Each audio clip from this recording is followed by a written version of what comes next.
£12 breaking strain, but it does break at £12. People think that's probably quite light for carp fishing, but I've had fish to over £60 on it in France, and I've had fish over £40 in the UK on it in really savage conditions. But fluorocarbon is much tougher than normal mono for the same diameter.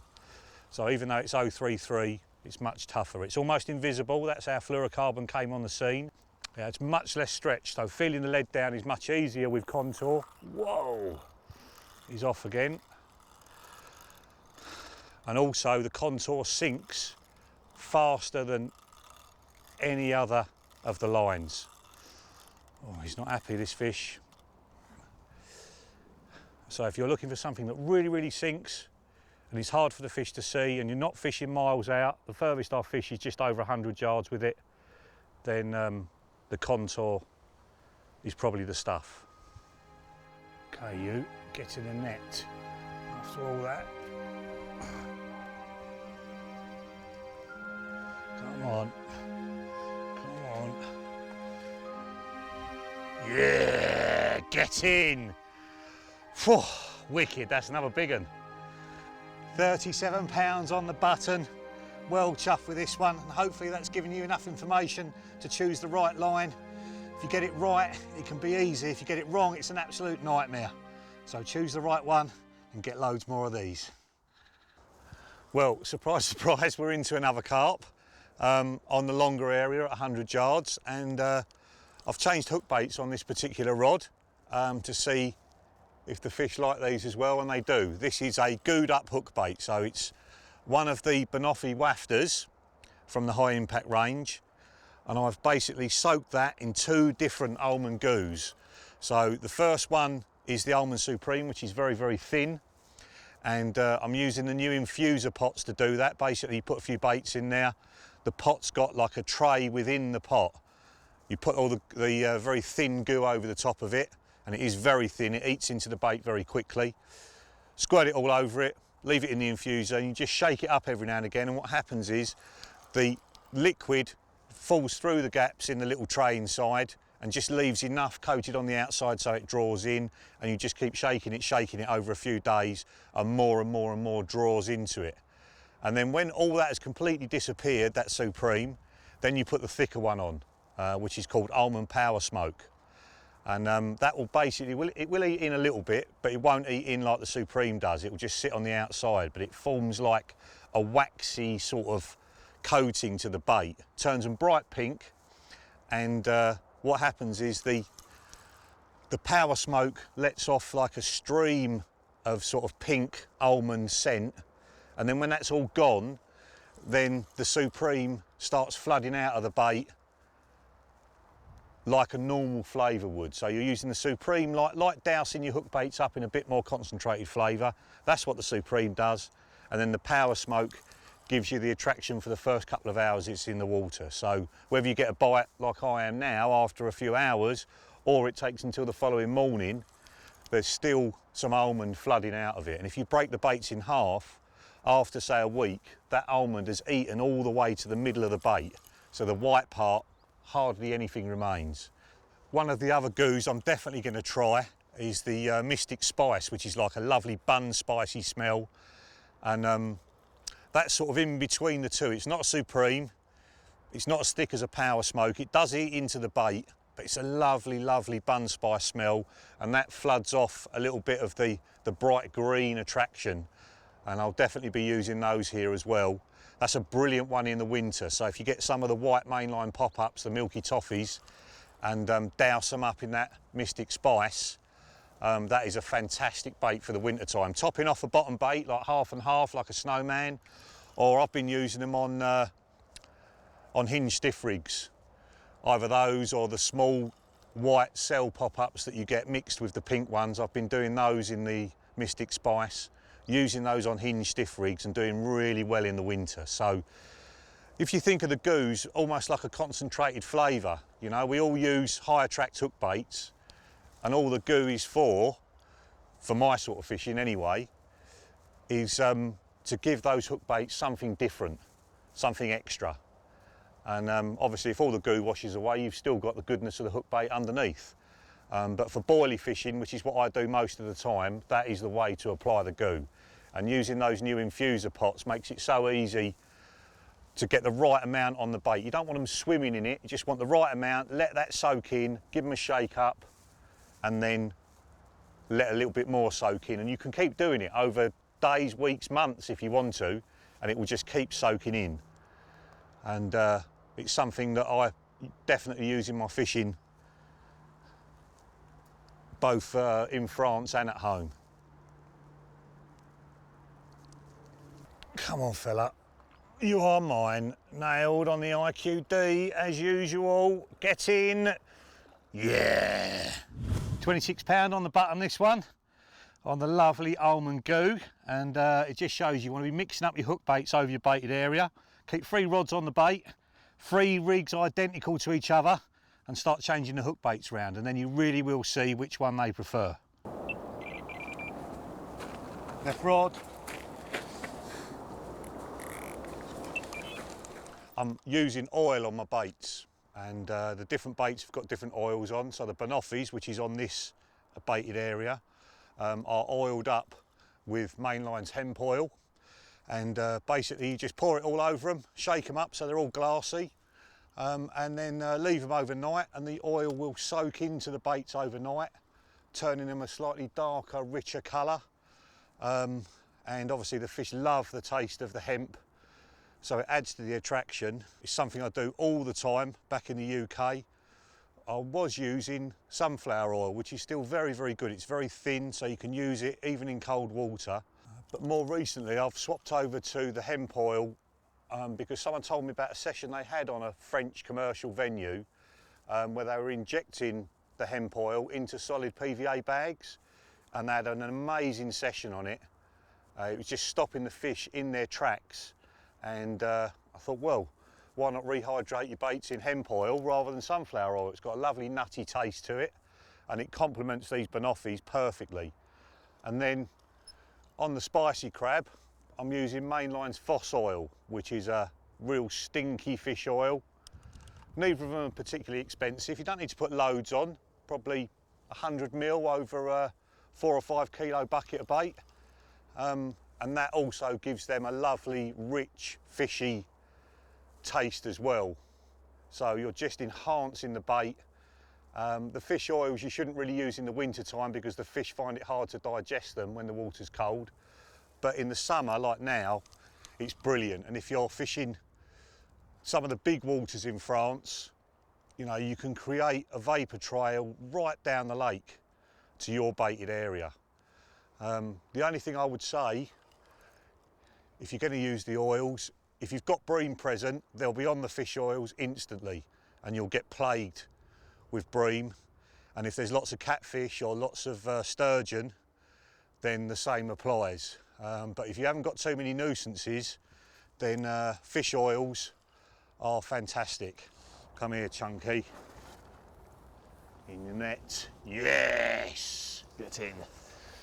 Wicked. Keep that bait going in. Oh, how about that for a muscle-packed monster? Proper boilie muncher, this one. Wicked. £39 on the button.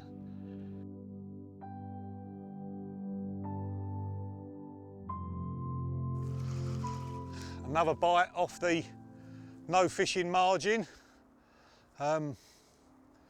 Put another sort of half a kilo of spicy crab out, and this one is on a matching coloured hook bait.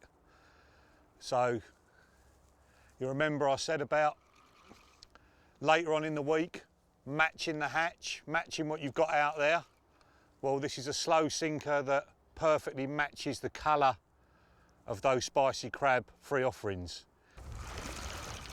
Oh, it's not happy. Not happy. Oh no. There it is, just hanging out of his gob there. Get in the net, get in the net. Yeah, wicked. That is another big one, wicked. And how about that for a proof of the pudding? £45. And if that doesn't convince you that matching the hatch works during a session, nothing will. Absolutely wicked, made up with this one.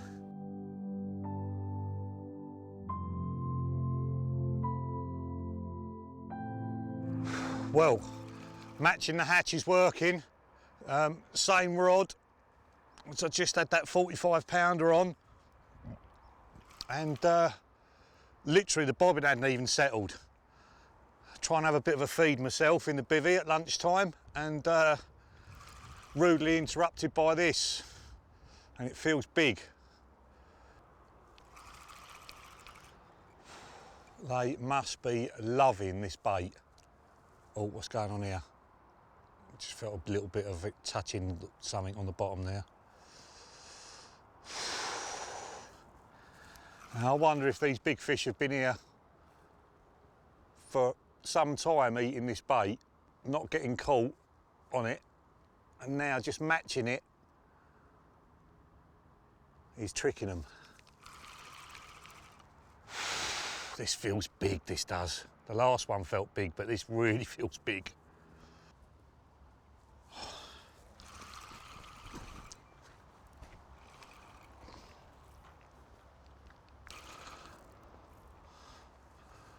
Just dipping the tip in the water there to see the angle of the line, see where the fish is in relation to the other lines.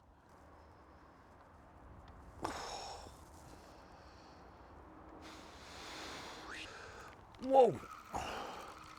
Cool, that caught me by surprise.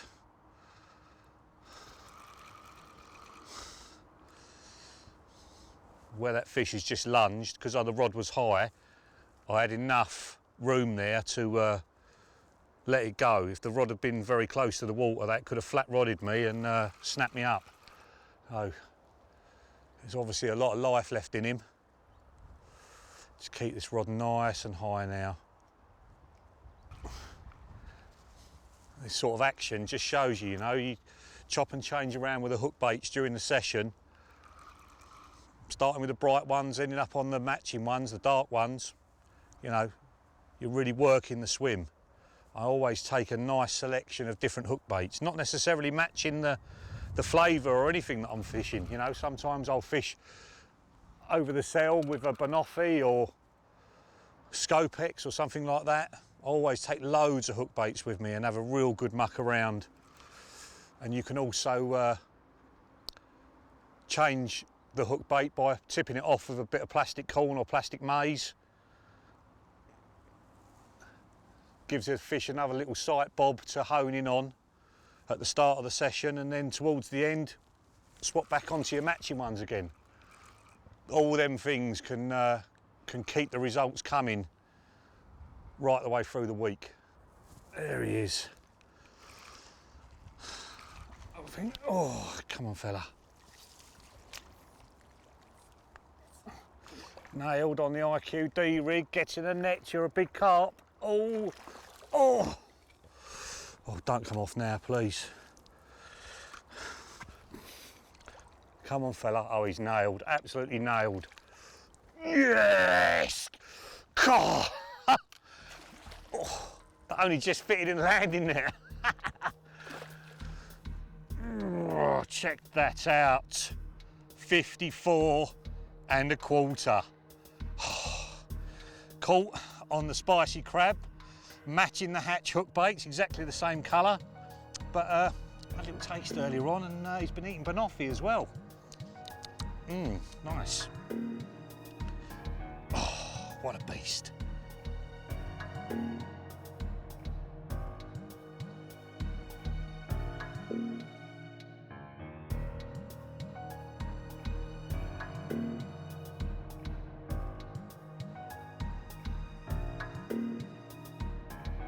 One last look at the prize. The spicy crab loving monster. Oh, check that out. Wicked. What a bait, what a rig, what a session. Baiting up with a J-shaped throwing stick like this one does have a technique to it, takes a little bit of practice. So first of all, to talk to you about the stick itself, called an easy stick, basically because years ago when I first got given this, I found it really easy to use and it puts the baits a hell of a long way. It's very, very light. That's really important, helps you move it through the air. So it's a very thin plastic, a long slim handle on it as well. Yeah, so that makes it much easier to grip. The thicker the handle, the more fatigue you get on your forearm. So a long slim handle, that's really key. And then I don't know if you can see there on the end, you've got a little hole in the end there, and that basically stops the vacuum being created and the boilies being sucked back into the stick. So basically they go a little bit further if you've got a hole in the bottom of it.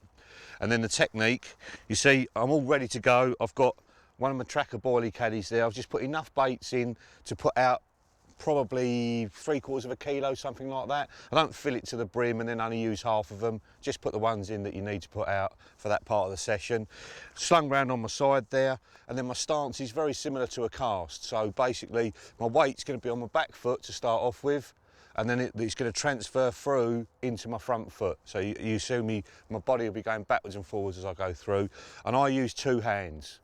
That spreads the load over both arms, stops you getting fatigued. Now, a lot of people use it single-handed, but you do get fatigue down that arm that you use. So by doing it double, I find I can get more control over it, keep them going straight and keep them going in the right position. So I'm just going to put one out at a time to start off with.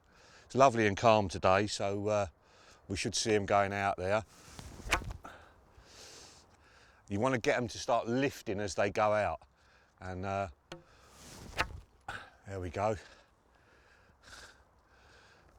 Back foot and then through. That's lovely. You're not trying to skim the water with them. You want them to sort of go out at 45 degrees. Now that one's split. Okay, that's basically what's happened is I've created so much backspin as it's going through there, it's rolling backwards. It's actually torn the bait in half. So the way to combat that, down into the water, just wet the very end of the stick. And the first couple, you won't get any backspin, so they'll go out straight, they won't lift at all. But they still go a long distance, and then gradually what happens is the water disappears out of the stick and you start to get lift again until you've done 20 odd baits, and then you're creating too much backspin and you get the odd bait splitting again down to the water's edge. Just dip the tip in the water again, and it will stop it. They're going plenty far enough, those single baits. I can probably get 2 there once I get into a rhythm, but it's important to start off just with 1 bait if you're going a long way, and then work up to more as you warm up. And it's not a good idea to do this if you're freezing cold. You know, just have a couple of practice runs. Not putting the baits out long distance because you don't want to pull something, you know, in the depths of winter when you're already cold. You know, this is quite a strenuous thing, and if you're not warmed up, you can hurt something. And these are making a nice spread. You know, I've been putting boilies out with the spod as well, but they drop them all in one place. This gives a lovely spread over the 3 rods that I'm fishing out there.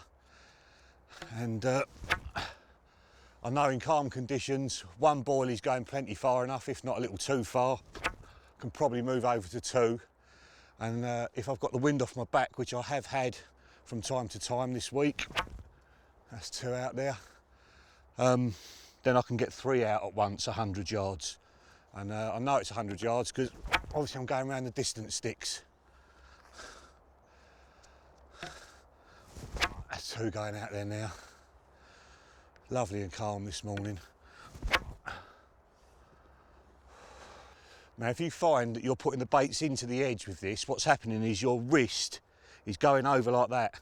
You need to keep your wrist locked all the time.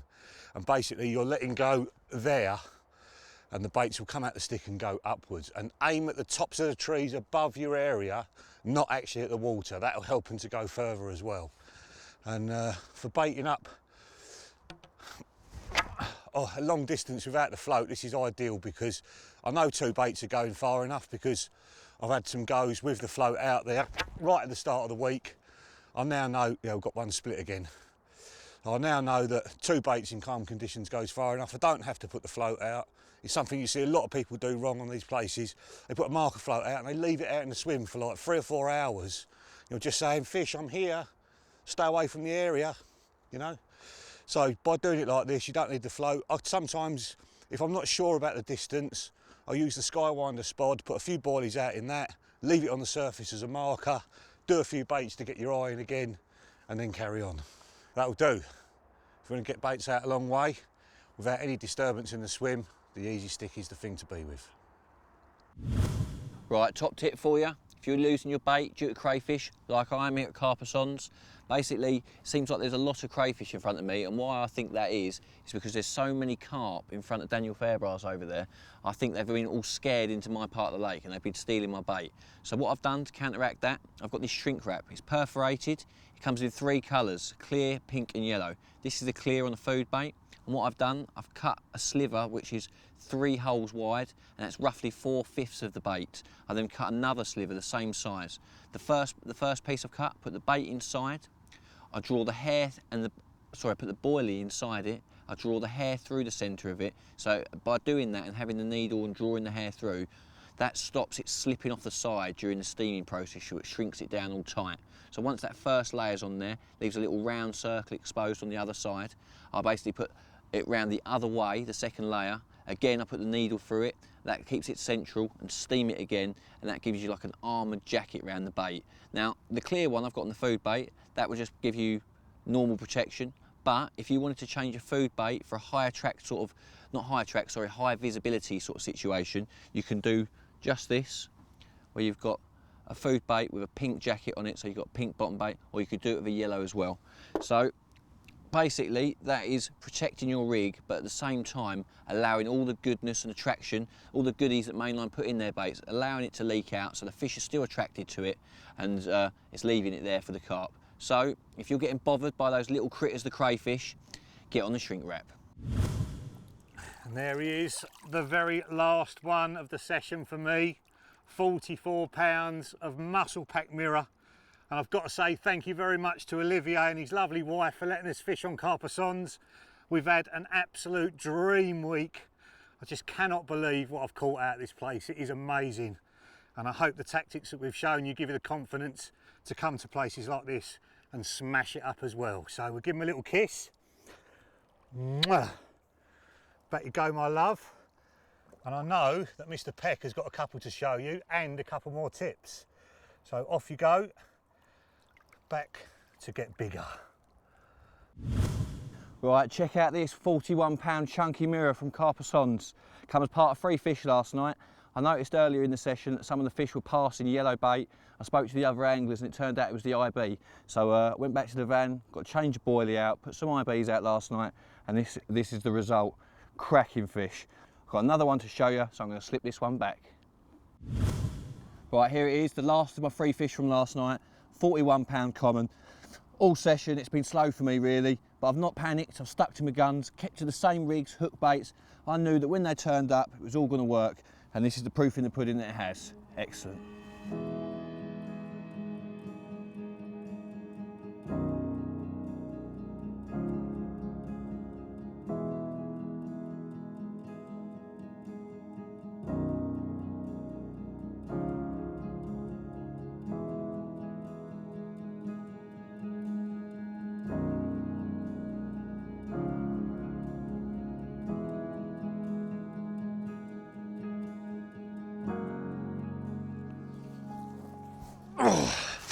Well, that is the end of our session at Karpie. And as you can see, Mother Nature has decided to rain on us, get everything soaking wet, but I don't care because I'm on the way to Gigantica to try and catch an absolutely monstrous carp. And I've got Ali and Neil with me as well. They're going to be showing all their tactics. But before I go, we've got one more fish to show you, and it just happens to be the biggest one. See you at Gigantica.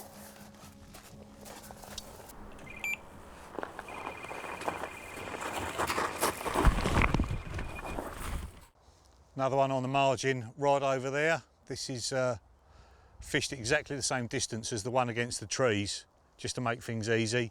This one's out from the margin, probably about 10 yards. I'm just baiting up with a catapult over this area. I'm just trying to make it easy for myself, rather than going too far down the margin and stretching the casting. I'm getting the fish to come to me, so there's a safe haven in the middle of that no fishing bank where the fish can just rest up, they come down the margin, get onto this baited area, which this is the spicy crab, and it's working brilliantly. You can actually fish too far and push the fish away from your area, and I think it's always good to have a nice safe area for the fish to get to, so they can just get away from the pressure, have a rest up, and then come back down when they feel like feeding, and you get another bite. This is a slow and ponderous carp, this one. Feels like a big one. Just one thing to remind you about with the ready tied rigs, because they're made of mono, the more fish you play on them, you will flatten the mono as it exits the eye of the hook from the knotless knot.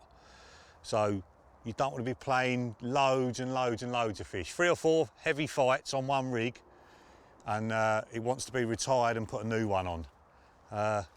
Sometimes the hook stays sharp for all, 3 or 4 fish. Sometimes you have to change them after a couple of fish.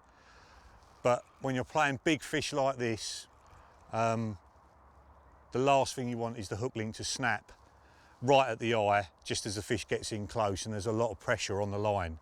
So that's what I'd say, 3 or 4 fish per rig and then change them for a new one. And don't be frightened to sharpen a hook slightly if you've caught a fish on it and it's not quite as sharp as when it first went out. And my little test is just to scrape it down your nail. If it digs into your nail straight away, it's sharp. If it skates across, it's not.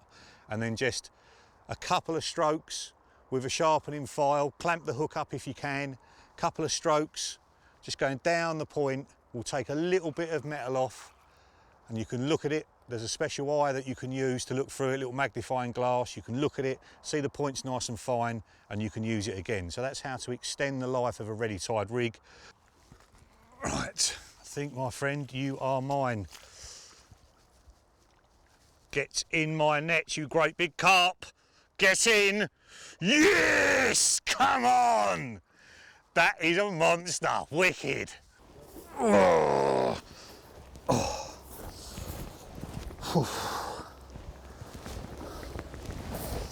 That is one serious lump of carp.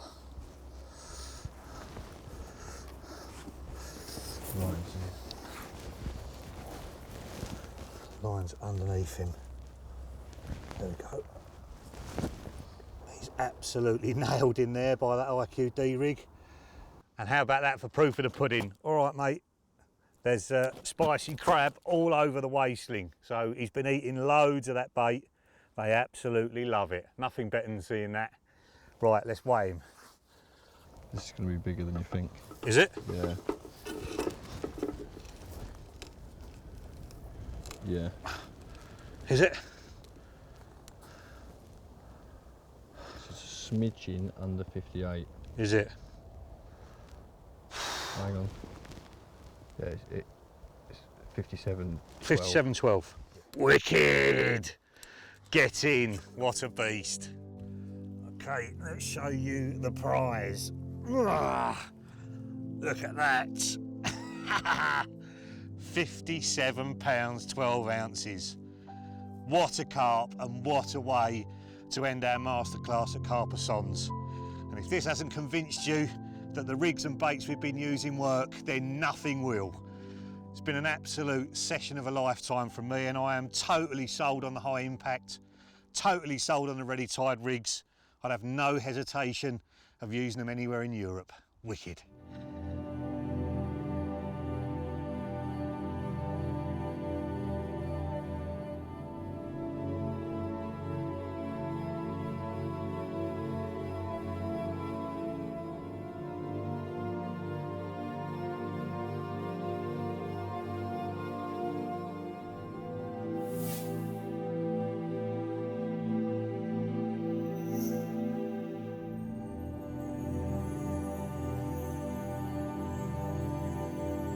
Welcome to Gigantica. The slogan for this lake is carp, only bigger, and that is exactly why we are here. There are some monstrous fish swimming around out there at the moment. The big one has been over 80 pounds. It's probably 75, 76 pounds. A fish called Fudgies, one I've been lucky enough to catch here a couple of years ago. So that one is not on my list. I'm going to leave that for Ali or for Neil that are fishing on opposite sides of the lake. But there are so many others that I'd love to catch in here. At the right time of year, there's 12 over 60 pound, there's 2 over 70 pound, and fudgies goes over 80 pound. Plus there's a load of backup 50s, 40s and 30s. So you've got big long commons, short dumpy commons, loads of really scaly fish. They go up to nearly 50 pounds as well. And then there's some real brutes that are growing really quickly. So there's so much to catch. You never know what it's going to be when the bobbing goes. The tactics on this lake are different from where we've been fishing at Karpie. It's a bit deeper, 22 to 25 foot.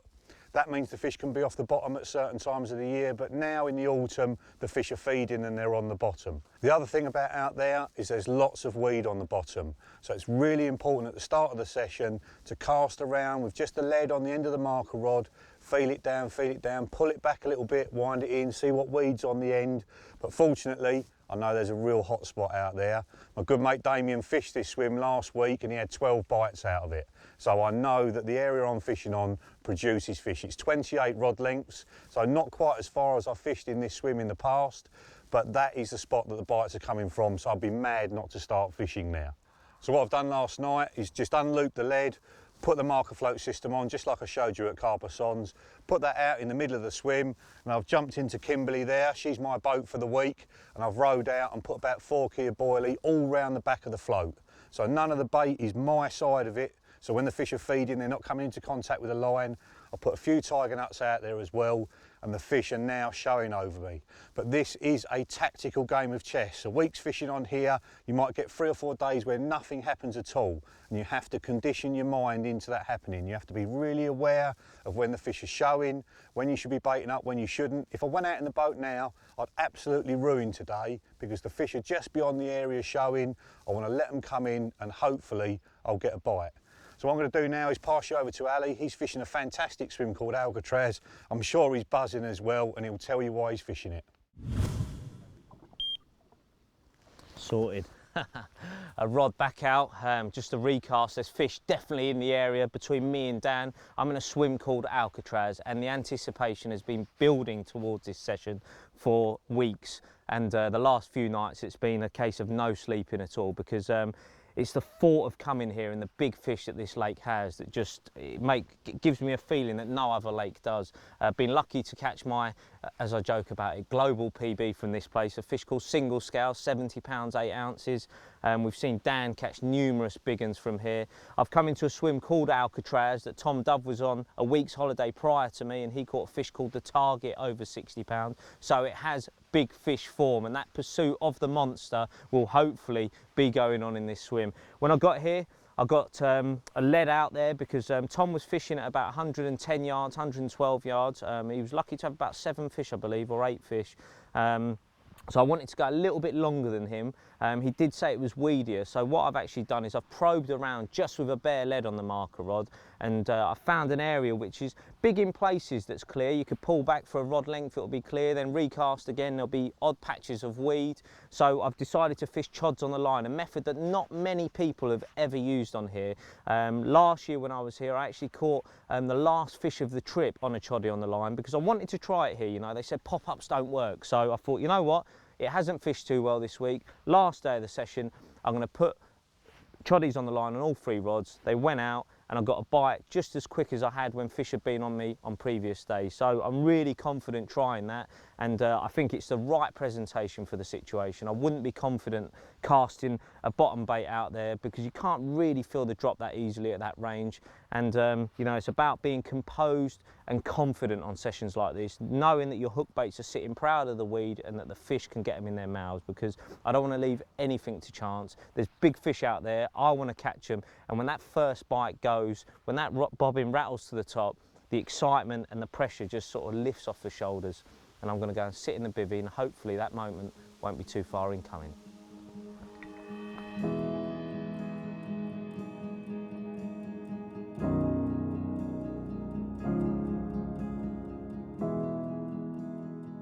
My bivvy of choice is a Cayman Pro from Tracker. It's the one I've decided to use, but you'll notice it's sort of quite well pushed back and to the left of my swim. That gives me sort of ample room for everything else, which we'll talk about in a bit. But the bivvy itself, I've got to admit, I love it. I'm a Tempest fanatic, but if you haven't got Tempest money and you want to you know, an alternative to consider, then this 2-spoke pram hood system is really, really worth considering. Now, they've added some nice features to it. It's now available in this wonderful Aquatex material, which means water just drips off it. It's almost like it's got a wax on it.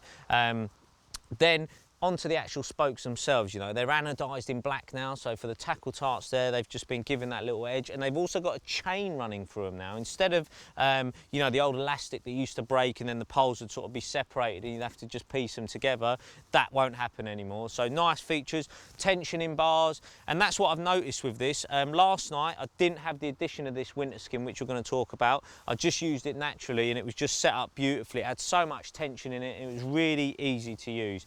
But I've got to admit, I haven't used winter skins that much, but I really wanted to get onto this. So really easy to put on, just over the back, pull to the front, pegged in the back, and then just pegged all the way around. And what this does is give you an additional cavity, really. You've got a gap between the bivvy skin and the winter skin, so you can slot some things